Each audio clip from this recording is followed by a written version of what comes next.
Arizona Commerce Authority. Welcome to our ACA Small Business Bootcamp and Resource Collective. This is actually day 15. We were just talking about it. This has been the close of our third week of boot camps. These are daily boot camps that we've been running with all of our community partners, and we're so thankful for everyone's participation in this. We could not do it without these partners and all of you. So we really do thank you so much for this. The ACA Bootcamp and Resource Collective is designed for small businesses to return stronger in the COVID crisis. It is a statewide initiative, and it's supported by our community partners. We originally were just defining this as a 6-week program to end in May. We are making plans to continue this program, so we'll have some information out very soon. We are also creating a resource collective, and that is a group of resources from all of our partners and statewide agencies to help everyone in the crisis. This week, we've had a fantastic week, and it's been outstanding. Next week, we have excellent topics, so I want to preview a little bit of those.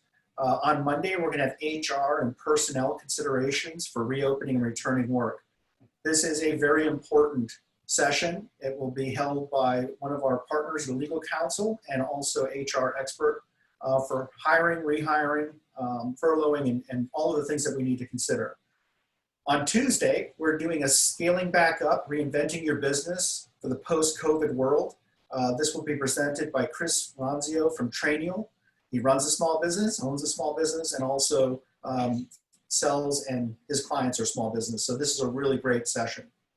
On Wednesday, we're joined by Kaiser and strategies to avoid chaos when reopening your small business work environment and your office. Some really great information shared by Jonathan Kaiser. On Thursday, we're going to continue our safety in the workplace. We had 2 great sessions yesterday. We're going to continue that. And then on Friday next week, we're going to continue this session, which is our marketing to return stronger. So we'll have that for the next couple of weeks.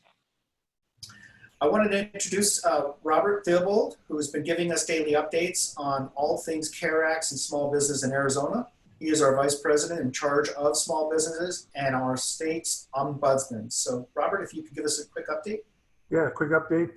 As of May 14th, yesterday at 5 p.m. Eastern time, there was $116 billion remaining in the PPP funds. So again, if you are waiting for your bank to respond to you, you may need to reach out to another bank. There's some smaller lenders that are processing those fairly quickly, and there are still funds available. So if you haven't taken advantage of it and you qualify, definitely take advantage of it while there's still funds remaining. And then down at the bottom, we have 2 key things to talk about today. The stay-at-home executive order ends today, and tomorrow the executive order of stay healthy, return smart, return stronger goes into effect. You can see there's a little link next to executive orders on that slide, and when we post the slide deck, that link will be active, and you can go to the executive orders on the governor's homepage and read those in detail. But it's great to see those updates in those executive orders and getting businesses back up and running. Thanks, Andy. Great, thank you, Robert, for that. Appreciate the update. I think I've gone through that.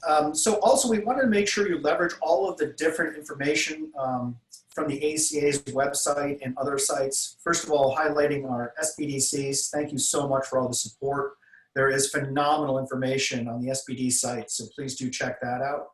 Also, in coordination with Arizona Work and our workforce group, we have a lot of different information regarding workforce. And also just want to highlight Arizona MEP Manufacturing Extension Program for small manufacturers, large manufacturers alike, and supply chain issues. It's a phenomenal resource that I'd like you to look into and take advantage for manufacturing. Also want to highlight Arizona Together, just a fantastic site that really is a wonderful collective of resources, business resources, volunteers, donations, and other critical information. So please do check that out. And also with this initiative, we're putting together a resource collective. This is just a sampling of some of the information that we're beginning to put up on our website for our resource collective. Wonderful, wonderful guides and also information to really get into the details of all of your reopenings and information that you're going to need. So please stay informed at accommerce.com/COVID. will be really a great destination for you to have all of that information as well. So thank you. So today, this is our first marketing session. We're going to continue on Fridays with a marketing theme. We're really, really pleased to have Dalen Harris, Matthew O'Brien, and Jenna Coolidge-McGovern with us today. All three wonderful marketing experts and leading with the state's marketing activities. So we're really excited about that. This format today, we're going to do a couple of very brief presentations from Matthew and Dalen, and then we're going to have an open session for all three of our participants and panelists to answer questions, and I know there'll be a lot of those out there. As always, we're recording these sessions, and we will post these up on our site, azcommerce.com/COVID. In addition to the information that's provided, the decks and other information that's on there, and this will be part of our site. So rest assured, we'll have that up there. In addition, I think everyone knows the routine on Zoom, but you can check out your Q&A section. Please do start to enter in questions that you may have for our experts on marketing today, and we'll answer those as we move along. Keep an eye out on the chat channels. We'll be posting up links and other information as we move along for your benefits, and also some invites for next week's sessions as well. So without further ado, I'm going to stop sharing and ask for Matthew to go ahead and present, and then we'll kick off from there. All right. Thank you, Andy. Thank you.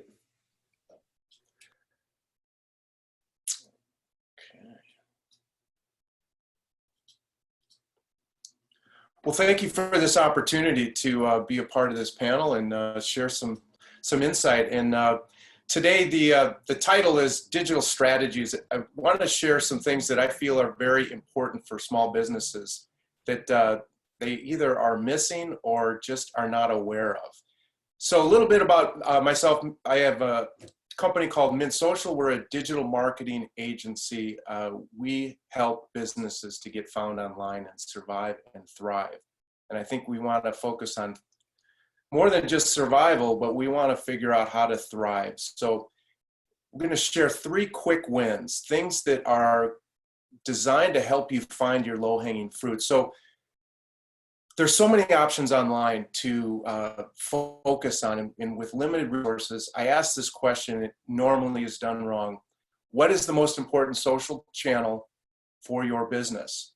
Most people say Facebook, LinkedIn, Twitter, YouTube. It's really Google My Business. Here's why. There are only about 3% of people that aren't looking for a business locally to shop, and that number may have gone up. There are 90% of customers that are using Google to find business locally, but here's the number that blows me away. There are 30 to 40% of businesses out there that have not claimed their Google My Business listing. Here is a huge opportunity for you. I'm part of a nonprofit organization, so is Jenna and Dalen, called the Arizona Innovation Marketing Association. We were one of those 30 to 40% businesses that had not claimed our listing, and we're a bunch of marketers, so don't feel bad if you're not out there doing this. Here are some quick things that you should look at. 1, claim your listing if you haven't. It's going to take a little bit of time. They're limited in resources right now with the COVID-19. But when you can get control, here's what you need to do. Go in and look at the information that is available to talk about your business, but also look at the insights. Look at what people are searching for to find your business in Google. You may be happy about that. You may not like what you see, and you may not be showing up at all. So here's the next thing you need to do is think of what terms, if you could own the internet, if some people could search for your business, whatever that topic is, make sure that that is in your information and in your services, because this is how people are going to find you. Some businesses have the ability to include products. This is awesome because you can put links in Google My Business that show up in a Google search result that will link directly to things that you want to sell. It is very powerful. Photos. Google wants photos of your interior, your exterior, your team, your everything. Be active weekly and put posts up there, because these are, again, promotions that show up in search results, and people can click on those and do things like buy your product, do business with you, turn on your messaging, and ask for reviews. I can't believe how many businesses forget the important thing about reviews. This is new. I haven't seen this. Google My Business has added something called bookings, where you can set up events and you can have these bookings. People can buy tickets right through Google. Very cool.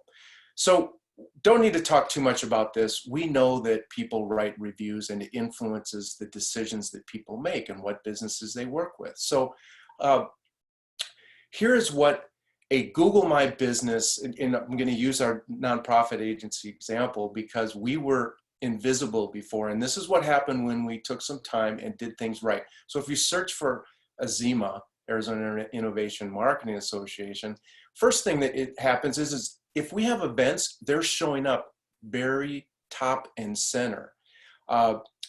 Here's what's cool is 40% of the real estate that is available in Google when people are searching for things like your business are available, and you can influence it in this tool. Here's where it gets interesting. We're scrolling down the first page of results here. We talked about those products. Look at this. We have the ability to showcase our products, but most importantly, people can click on them and they can buy immediately. But notice how the front page is pretty much dominated by us. Now, I also mentioned those posts. Look at where they show up. So this is a way to have a living, breathing business online that's active, that people can do things that you want to do. So with that, we're going to jump into what's the second most important social network. And this is a trick question because it's RSS, real simple syndication. So if you have a website, and Dallin's going to talk to you about getting a website and what to do to make it work. But when you have one, you also have most times an ability to publish content on it, posts. So we see that people spend a lot of energy writing, but they don't get the ability to actually get that seen by the people that we want to see it. So writing summaries and having headlines, this seems like really simple stuff, but it is the meat and potatoes of how people are going to find your business online. Here's the cool thing. If you have a bunch of employees, let's get their LinkedIn dialed in so that they can promote these posts that you're publishing on your website. And everyone loves images. We look at images. This is what drives us to call to action. So if you have content, here's the blueprint. This is really important. Now I'm going to talk about last thing, which is another big opportunity for businesses. How important are videos? Well, 70% of our time online is spent, you guessed it, watching videos. YouTube is the second largest search engine in the world. So here are some tips for YouTube.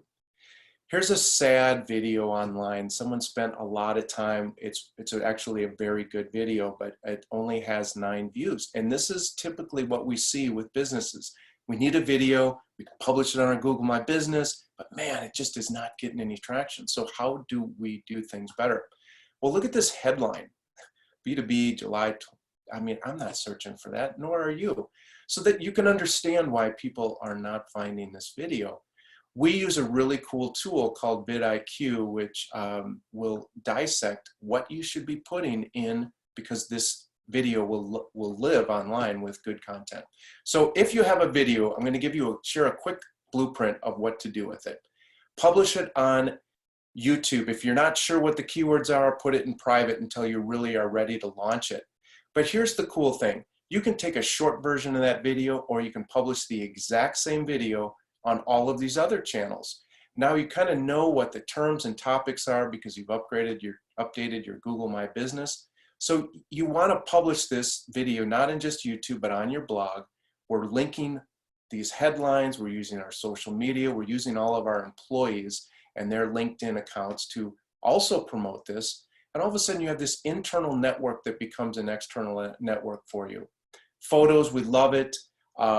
And remember, this is a video. So what we do is we take a video transcript. We take the words that are in the video, we turn that into something that we can publish as a post on our website. We have all of these other social channels that we can publish this to. We have social media headlines. And I love these networks, Medium, Tumblr, WordPress, Blogger.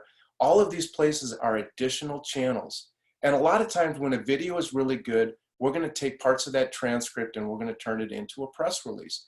And remember, this is one piece of content that we have turned into this 3 to 4 month campaign, which is all driving towards what we want people to do. So I went through a lot of stuff. It wasn't meant to confuse you. It was meant to give you some ideas. But if you have any questions, I recommend you go to mintsocial.com/ACA.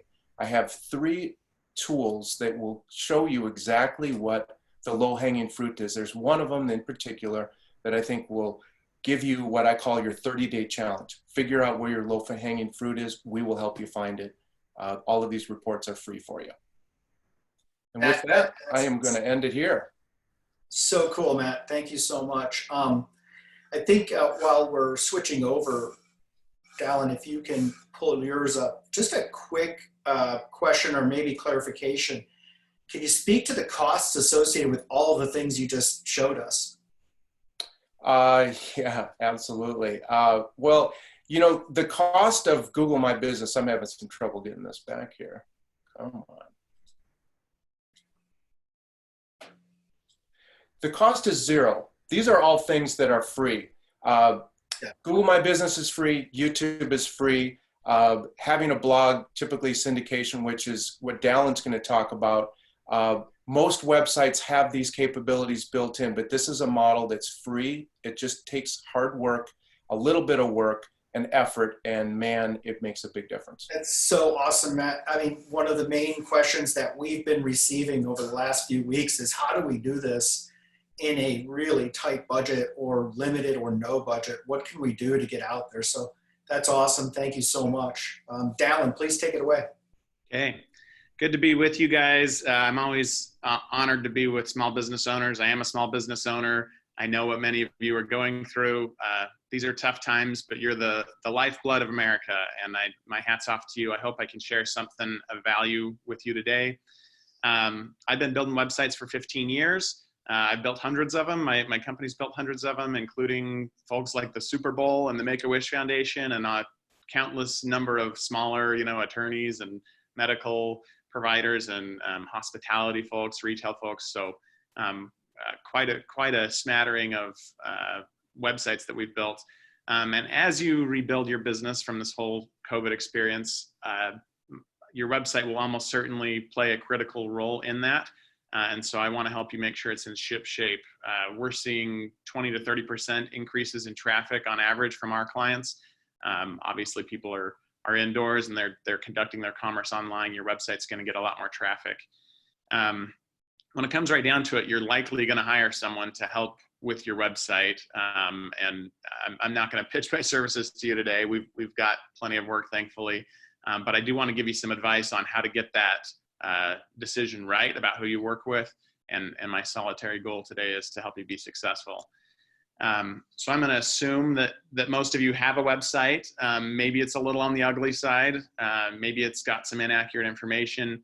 Maybe it's hard to update. Hopefully you're not as bad as this site here. But maybe it's hard to update, or maybe your provider's hard to work with. Maybe it just plain doesn't work. Maybe it doesn't bring in leads. Maybe it doesn't bring in traffic.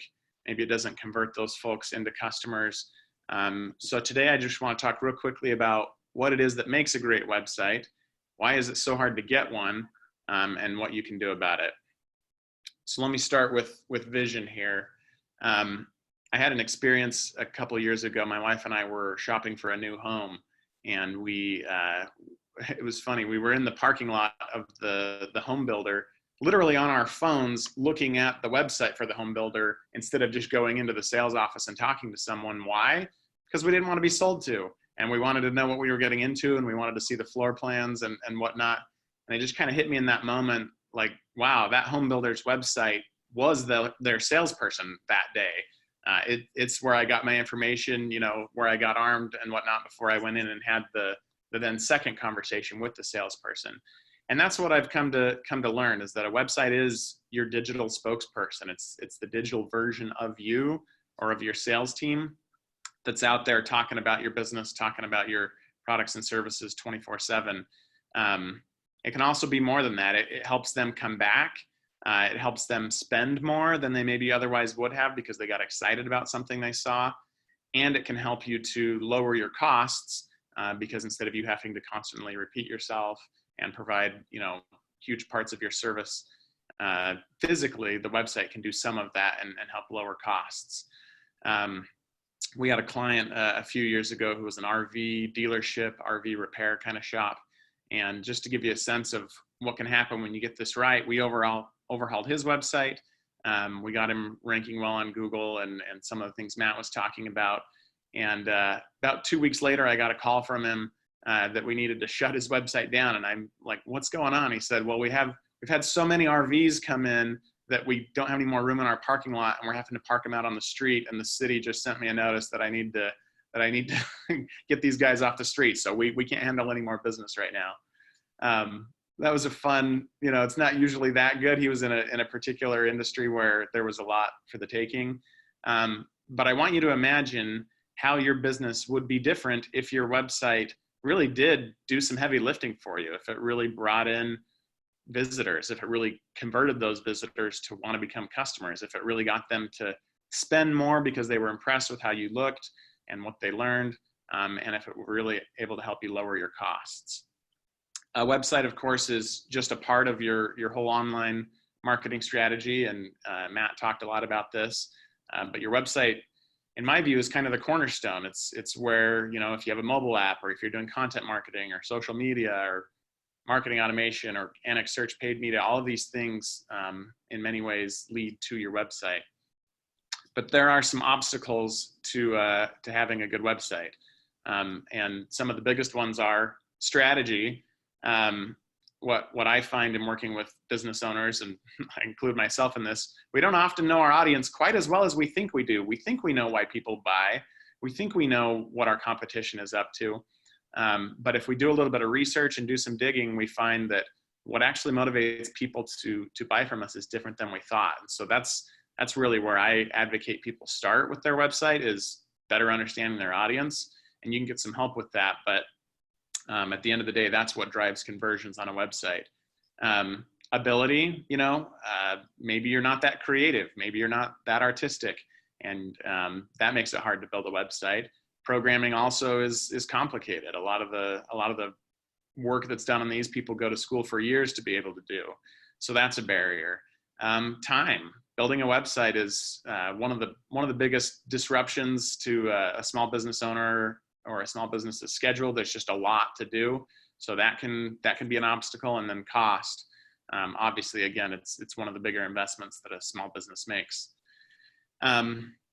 So I'd be happy in the Q&A to go into some specifics on what makes a good website and whatnot beyond that. But I want to take just a minute and talk to you about how to get help with your website. And my advice here is that you treat it just like a hire of a normal employee. When you're getting ready to hire an employee, you get clear on what you're looking for, the vision of what you want this employee to do. You determine the value. You kind of think, what am I willing to pay for this? If someone came in and did a really good job, how much would that generate for my business? You make a preliminary list of employees, and if you're searching for an agency, this is through Googling and talking to friends and whatnot. You make kind of your initial list of folks who you want to talk to. Screen their resumes. Look at the website of the company itself who you're considering hiring and see if they've got their act together. That's a pretty good indication that you might want to consider them. I recommend doing an interview. A lot of folks jump right to an RFP. They want to put out this document and have all these firms respond to it. I say skip that step and just interview. Just talk to me. Hey, what's your philosophy in building websites? How do you approach things? What kind of results have you been able to get for other customers? Just like you would a job interview. And then you take the ones you like after doing that round of interviewing and ask them to present you with some options. Hey, what are some things that could include or not include? And then finally, you negotiate a statement of work. So those are some thoughts on that. As I said at the beginning, I am very willing to help. I recognize the situation that many of you are in. We've seen it ourselves and with our customers. So any and everything's fair game in the Q&A. I've got a team that supports me here at Skyhook. If you are looking for some more specific expertise on design or development, would be happy to help you. And that is pretty much it. I did post, or we are posting, a number of resources. Here's my contact information, by the way, if you'd like to be in touch. And I did post a number of blog posts related to how to interview a design agency, what makes a good website, things of that nature here on the AZ Commerce website. So with that, I'll turn the time back over to our presenters. Thank you, Dallin. That was excellent. And Matt, that was really great. All right, well, let me, I'm so pleased to introduce Jenna, who we know very well, right? She is our Senior Vice President of Marketing and Communications at the ACA. And I'd just like to brag on her just a little bit. This has been 24/7 for a long time for the marketing efforts for the state's Economic Development Agency, and coordinating all of the different information. So if you can kind of see the presentation side of what Matthew and Dallin put together, Jenna's whole organization, which I'm going to have her just briefly describe what they do, has really had to do so much from a website, communications, internal communications, external communications, digital, actually into full-blown advertisement and placement of ads, whether they were in magazines or on-air ads. So just the whole gamut of it. I just felt it was so important to have Jenna come in and just give her experiences during this time and what some of the key things she's been focusing on too. So Jenna, welcome, and so great to have you. Maybe you could just give us a quick overview of your incredible organization. Yeah, thanks for having me. Obviously, I'm a big fan of boot camp. And so at the Arizona Commerce Authority, the MarCom team, is responsible for all of our internal, external communications, as well as all of our external marketing. And so this has been a huge shift in how we operate. Now, we always operated fast. We work at the ACA, so you have to be dynamic and quick moving in our organization. But during this time, we really came together. My team of 8, they're incredible people, came together to provide the resources for the community as fast as we could. And so I think my biggest thing that I have extracted from the experience is the importance of your organic foundation. I think Dallin and Matt both touched on how important it is for you to make sure that you have those systems in place organically. And I'm talking about, your website systems that Dallin mentioned, but as well as things like Google My Business. And these are no cost items. So if you have your foundation in place, when unexpected situations hit, you already have that kind of protecting you. And so the other thing I would say is if you didn't have that in place, now is the time where your operations might be a little bit more slow, where you can kind of focus on your organic SEO. You can get your social media strategies in place. You can go through and audit your website and decide what your plan is, for recovery, and what things you could do once you start building the revenue to then use dollars toward advertising. One thing illuminated with my team was I identified some of the holes, some of the teamwork processes in which we could have better had managed, so when something like this had hit. So, even with how you communicate to your internal teams and making sure that you have those systems in place as well.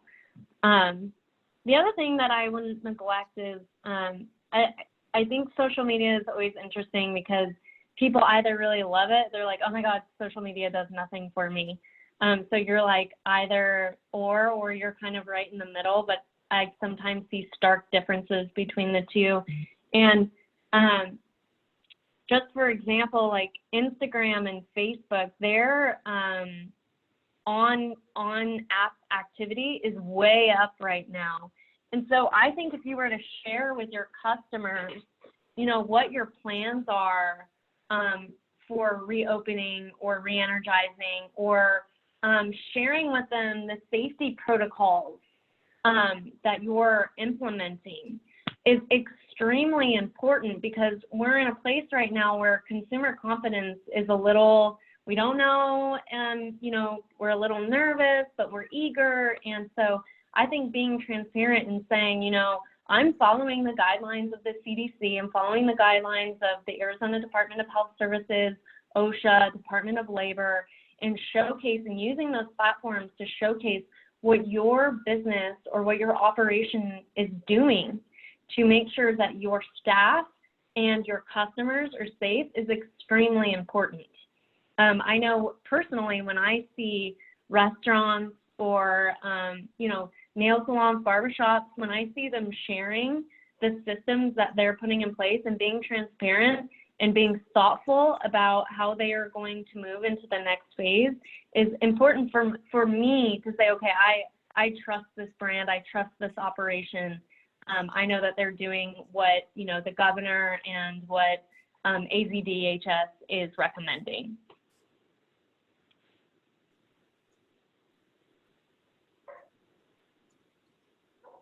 Apologize. That's awesome, Jenna. Thank you so much. We've got many questions that we've actually funneled in over the last 3 weeks from so many of our small businesses. And one of those, Jenna, you just answered, was how do we instill that confidence in my customer that following safety protocols without scaring them? It's that fine line of, we want to make sure we're transparent and here's the safety procedures we're doing without scaring them and bringing, more anxiety into their thought process. I think that's going to be a super important, content and communications and messaging aspect going forward. That's perfect. Any other comments from Dallin, Matthew, on that concept of, once we get ourselves set up in Google, once we have a good website? I mean, there's a lot to do in both of those aspects that you guys have covered in the digital side and also on the concept of RSS. What about the messaging that goes into that? How are we, communicating out? Because I mean, another question came up. Is it too early to say it's safe to come back? If you just go bridge right over the fact that, everything's perfect and it's Pollyannic, that's not going to work either. So I think that concept of content is important. But if you guys can comment on that, that'd be great. Sure. We've actually had discussion on the Azima board, and we've gotten 2 camps of it. One is that people just want to move forward and not talk about it, and they're no longer, they want to focus on positive, but there's a large percentage of the population that don't want to know those concerns. So we recommend testing both of the messages and sending it out on your social channels and driving it to a page where people are responding, it's working. But we're, as marketers, we always think through these ideas, and we typically over things. Just smart, like you said, and communicate like humans and just say, hey, we're aware of this, but we're also moving forward. See what happens. Yes, the other question was, just in advertising in general, if you're going to pay for advertising now, is there a post-COVID or current COVID strategy on paid? And then should we be pushing media at this time?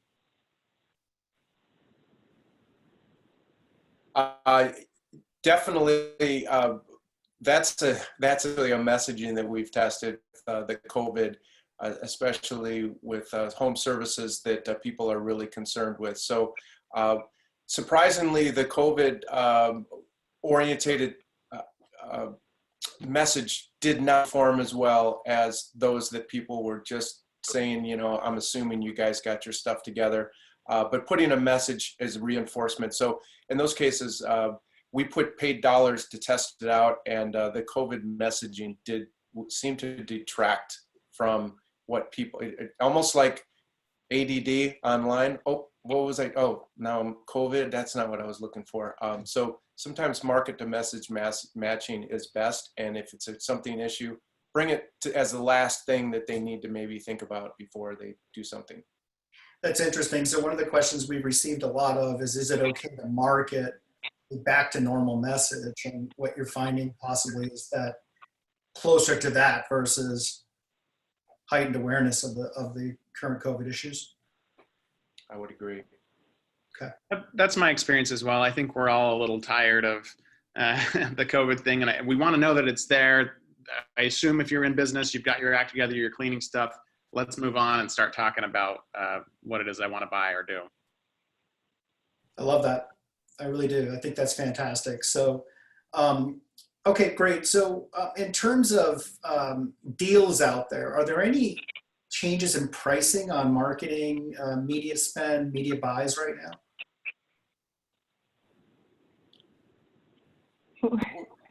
So if you have a e-commerce site, and you're probably aware of this, and you use Google Merchant Center, Google is offering free advertising for all of your products. So we have seen businesses with e-commerce portals that are getting a huge boost.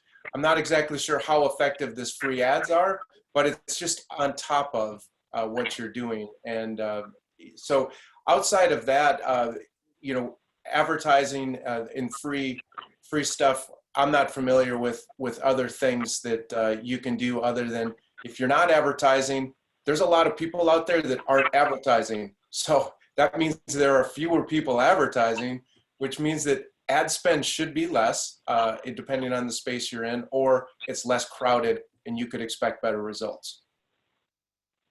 Jenna, what's your experience with that? I know you've had a lot of ad buys in various initiatives. What are you seeing? Well, I'm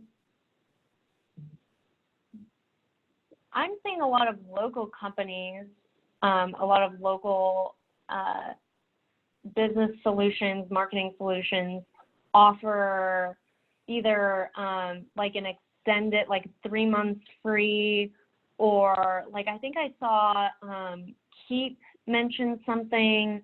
I know that Google's offering some tools at discounted rates too, I believe. So here's what I would do. Whatever tools you're using now, I would audit them, see what the costs are.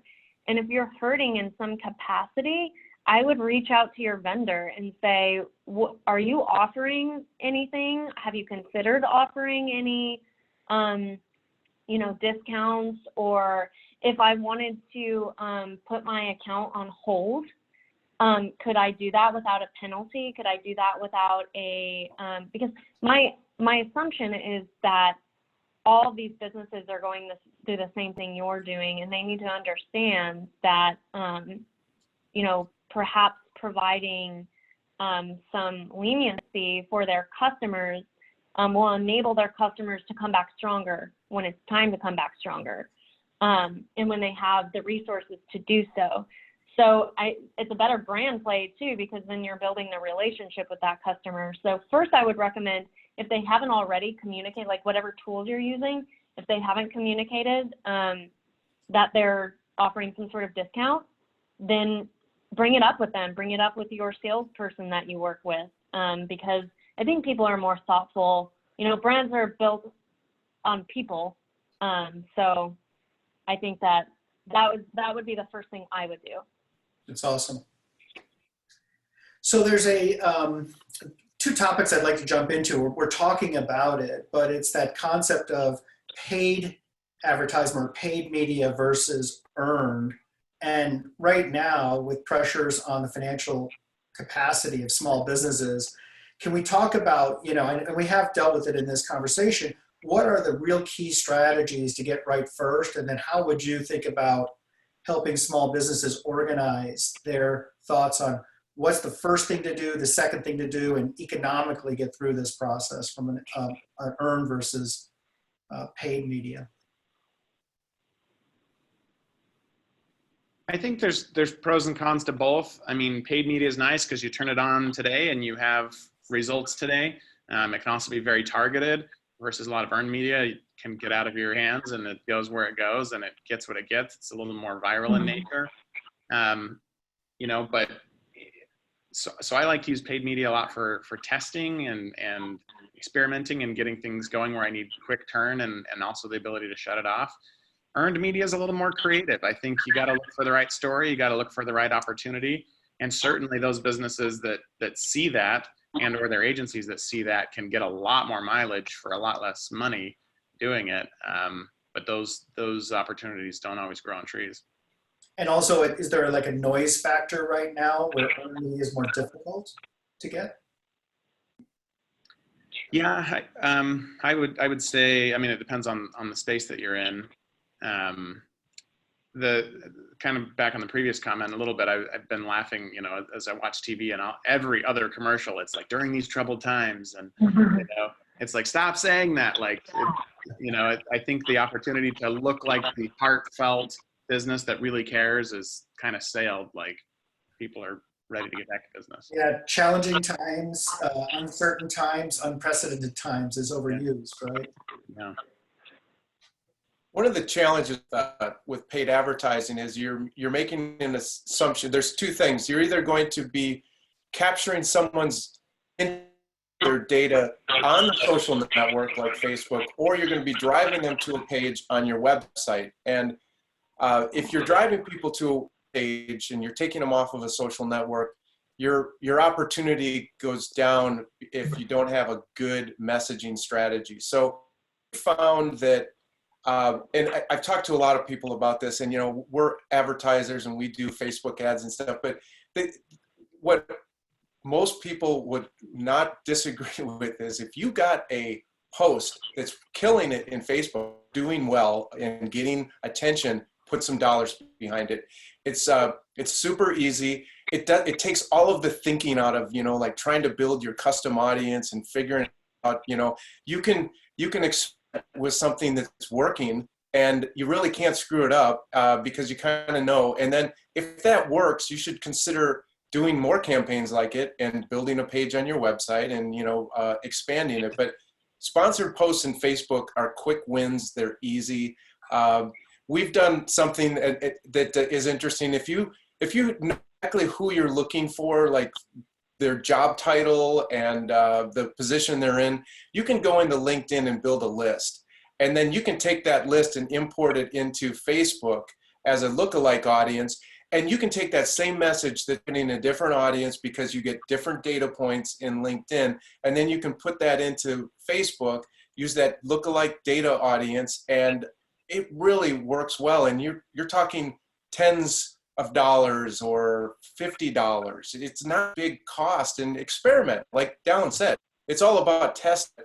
You know, if you know who you are, who you're looking to, and you got a message that's working, run with it, because it's going to be a lot up with another messaging strategy that's going to work like that one.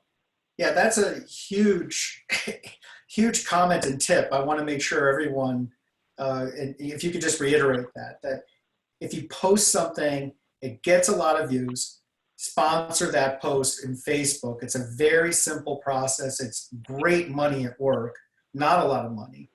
That's the first tip. I mean, that's a great tip for everybody.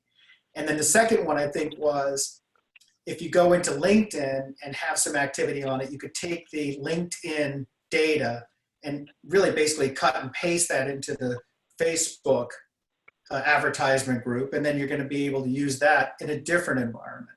So those are two huge strategies that I think we want to highlight, because they're not expensive and people can get running with those very quickly. You're right. That's awesome. Thank you for that. I think that's worth the hour right there. So thank you.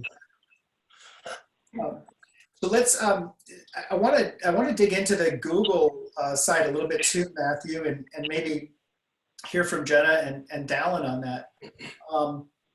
It sounds obvious, but I don't think people have been using My Business for Google very much. I mean, Google My Business. I mean, I know a lot of people do it, but if you're not solidified on that, it's time to get solidified. It's time the message you're saying right now. Get your act on Google My Business. There's been significant changes in the Google My Business platform. So if you're not aware of them, don't feel bad, because most people aren't. And we've seen, so here's a, you know, if you have like a PO box and you have a physical address and people are not actually claiming their location, you know, people are searching on their phone And it's based on where you are, the results are going to be showing up. So if your business is within a geographical range, 15, 25-mile radius, you can own that space. That can be your relevance and your center of influence.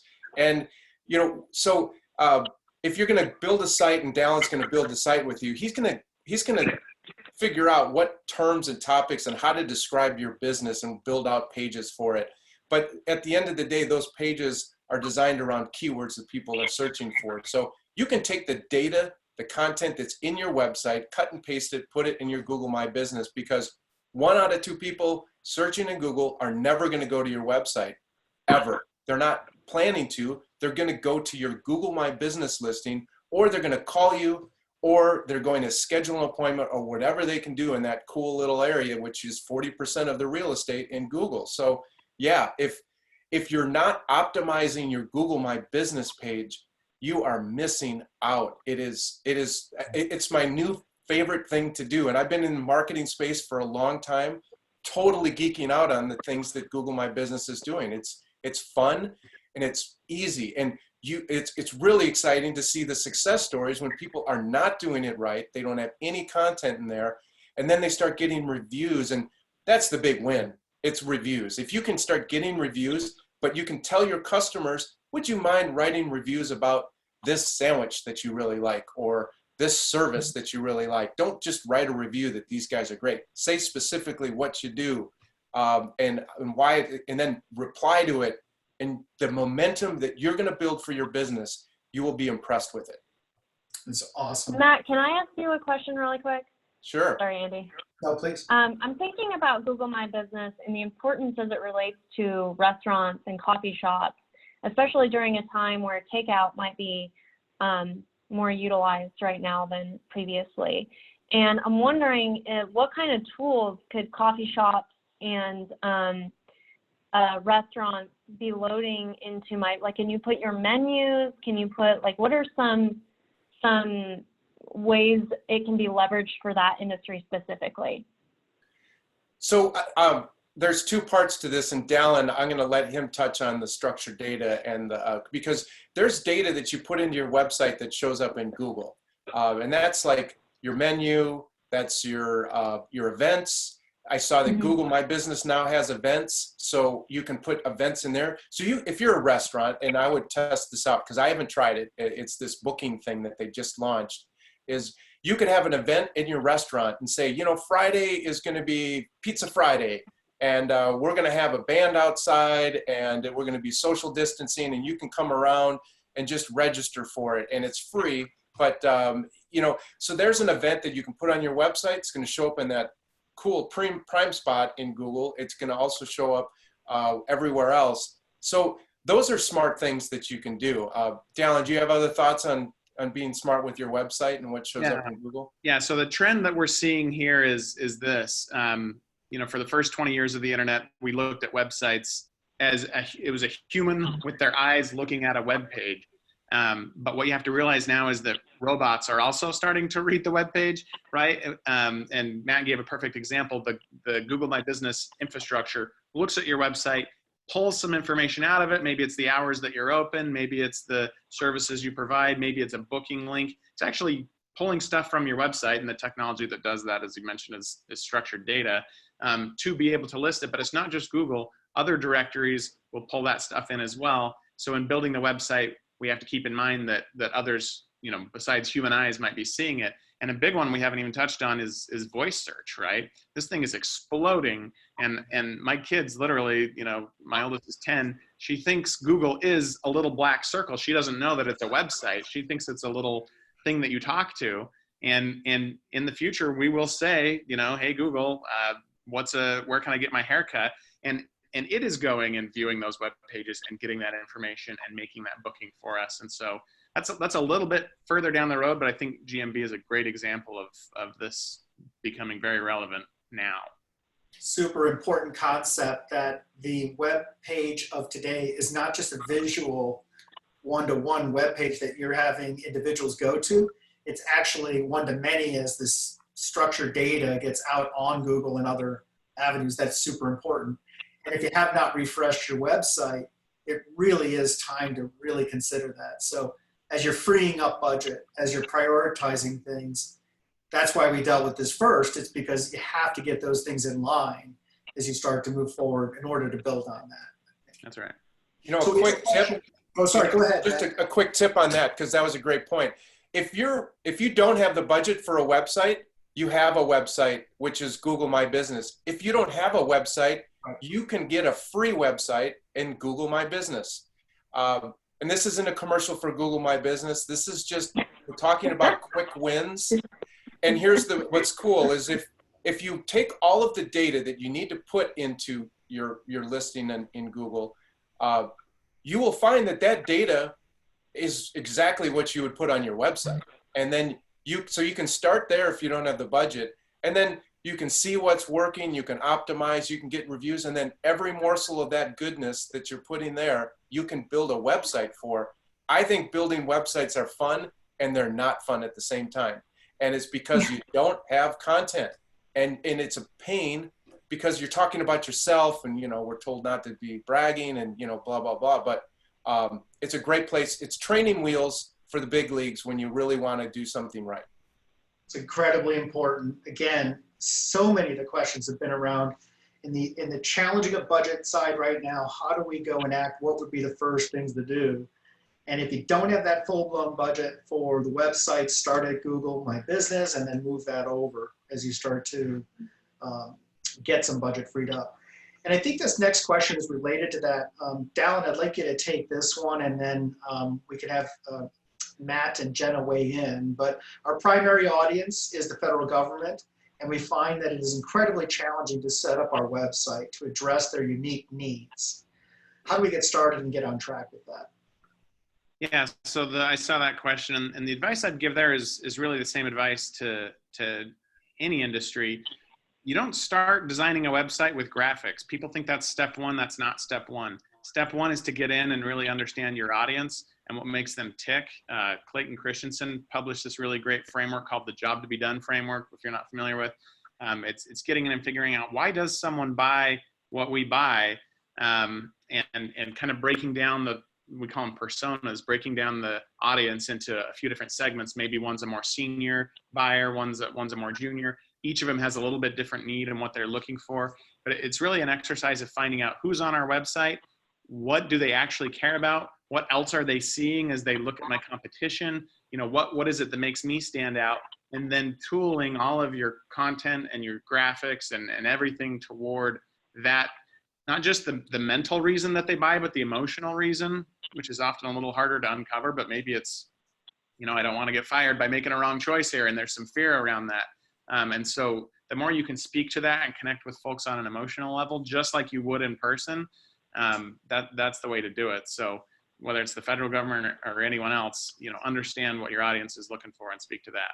That's awesome, Dallin. Jenna, you probably have a pretty cool perspective. I mean, given the audiences that come to the Arizona Commerce Authority on that concept too, and tracking who's looking for what and how to direct them to the right area.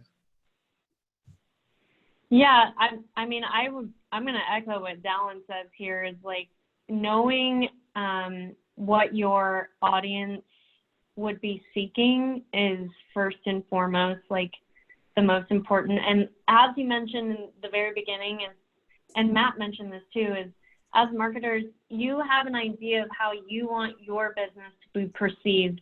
And sometimes that,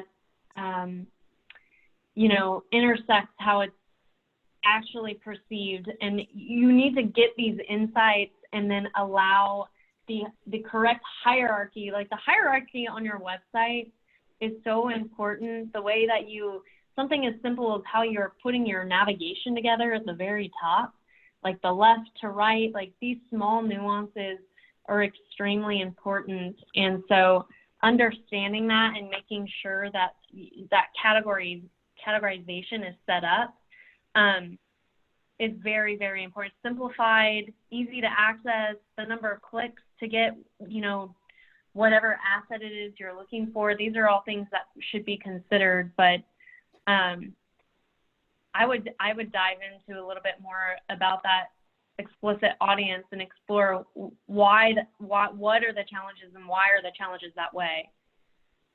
Great. I love that. We have a quick question. Robert Theobald, I would like you to weigh in on this. I think I know the answer to this, but I want to get your expertise from the Small Business Association on the PPP dollars being used for a contractor to do web development. Okay, I was actually just typing in a response to that, but I can definitely answer it. So Thank you.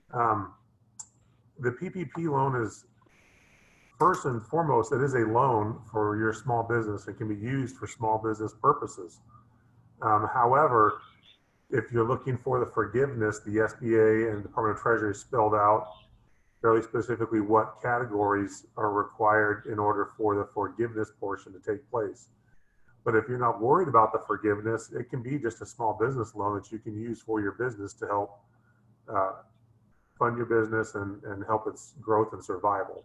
Perfect. Well, there's those two key parts that you have to weigh and measure depending on how you want to use those funds. Yeah, absolutely perfect. I'd just like to reiterate the concept, Robert, that you're describing there. It's so important. This is a very attractive loan where you're able to get a very, very low interest rate loan. Looking at that, there's portions of it, if not all of it, if you wanted to, that can be forgiven. So it turns from a loan into forgiveness, which means that you don't owe that loan back.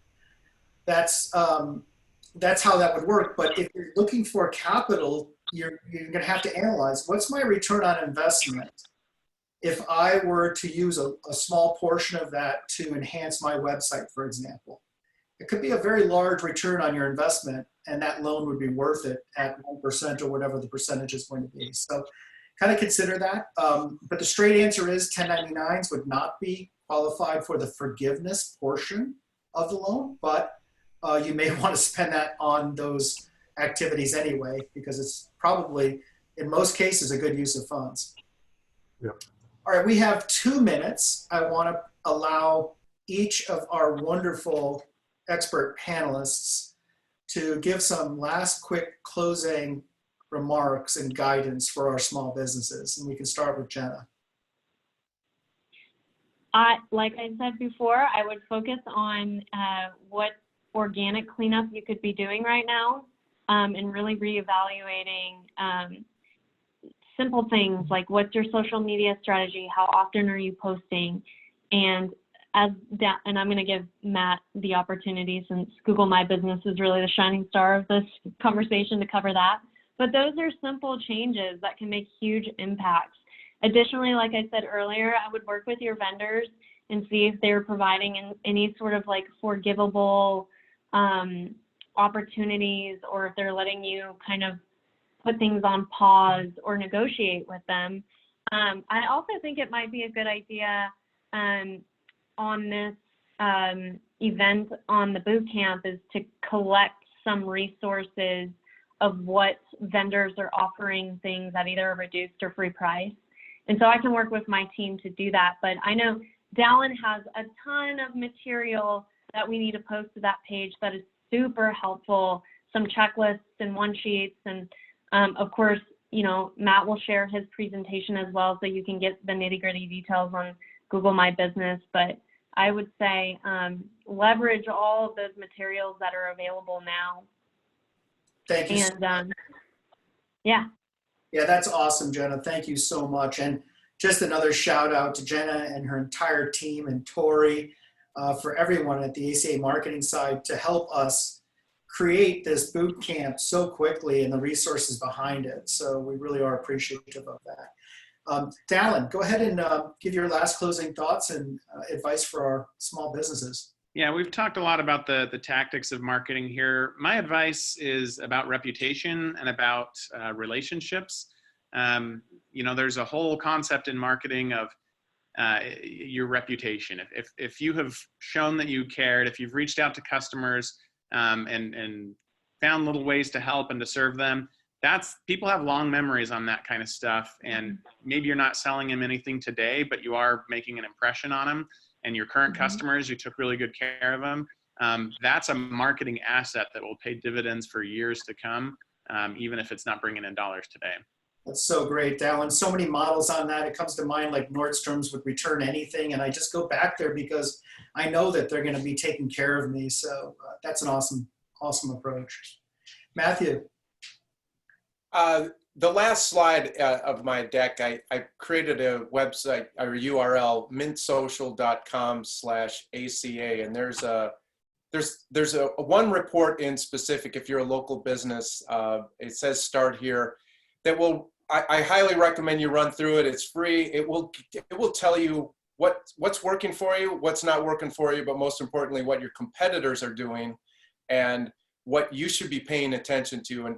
And that's one of the things. If you feel you're behind the 8 ball, go do some research on what your competitors are doing and why they're so, and anybody can figure that out, but we do have a free report. I'd highly recommend people that have questions, and my slide deck has my contact information, but I think that's a place to start, and it will give you at least something to work towards. Thank you so much, Matt. Dallin, thank you. Jenna, thank you as well. And a big shout out to Robert and Mark, who have been tirelessly continuing our daily boot camps. This was the 15th one. We're going to continue this next week with some great topics. We'll be posting those up if they're not up already for your registration. Please join us next week. We're really moving into this next theme of returning stronger. So a lot of the activities that we're talking about today, we're going to double down on next week as well. So again, everyone, thank you so much. Appreciate all the great comments. This has been incredibly valuable for our small businesses. So have a great Friday. Enjoy your weekend, everybody. Thank you. Bye-bye. Thank you. Thank you.